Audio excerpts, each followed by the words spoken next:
नमस्कार साथियों। HCF LCM के 3 ऐसे टाइप के क्वेश्चन जो एग्जाम में अक्सर आपको बहुत कंफ्यूज करते हैं। जैसे 2.8, 4.2 और 8.4 का एलसीएम लीस्ट कॉमन मल्टीपल बताइए। 2.8 को क्या लिख सकते हैं 28/10, 4.2 को क्या लिख सकते हैं 42/10, 8.4 को क्या लिख सकते हैं 84/10।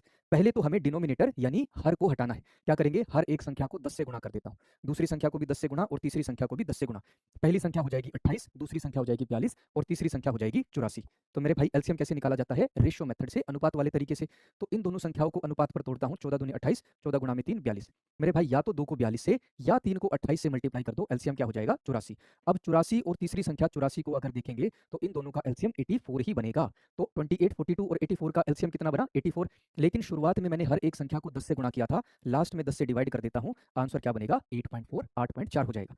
ऐसे ही मेरे भाई एलसीएम 12/51, 16/85 का एलसीएम बताइए क्या होगा। मेरे भाई अब हम फ्रैक्शन वाली संख्याओं का यानी भिन्न वाली संख्याओं का एलसीएम निकाल रहे हैं। मान लो हमें संख्या दी है a/b और दूसरी संख्या है c/d। तो ऐसी संख्याओं का एलसीएम अगर निकालना है, न्यूमरेटर जो होते हैं उनका एलसीएम देखते हैं और जो डिनोमिनेटर होते हैं, हर जो होते हैं उनका एचसीएफ देखा जाता है। तो 12 और 16 का एलसीएम, एलसीएम कैसे निकाला जाता है, रेशियो मेथड से। 12 और 16 को अनुपात पर तोड़ता हूँ, 4 से 3 पर गया, 4 से 4 पर गया। या तो 3 को 16 से या फिर 12 को 4 से मल्टीप्लाई कर दो, एलसीएम क्या हो जाएगा 48। ऐसे ही मेरे भाई 51 और 85 का मुझे एचसीएफ निकालना है। एचसीएफ कैसे निकालते हैं, संख्याओं के अंतर से, संख्याओं के डिफरेंस से। 51 और 85 का अंतर कितना हो जाएगा 34। तो एचसीएफ या तो 34 बनेगा या 34 का कोई फैक्टर, कोई गुणनखंड हो जाएगा।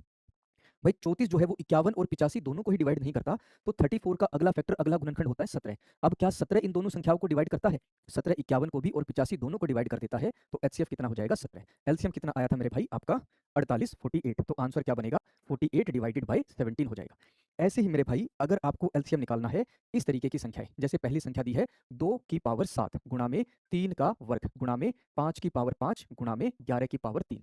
इस तरीके से हमें संख्या दी है। तो जो ये नीचे संख्या है इसको हम बोलते हैं आधार यानी कि बेस, और जो ऊपर ये संख्या लिखी है इसको पावर, हिंदी में इसको घात बोला जाता है, घात बोलते हैं।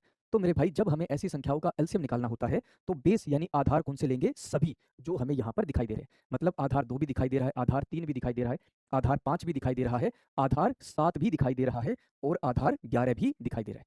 अब इनकी पावर यानी घात कौन सी ली जाएगी, जो सबसे बड़ी है।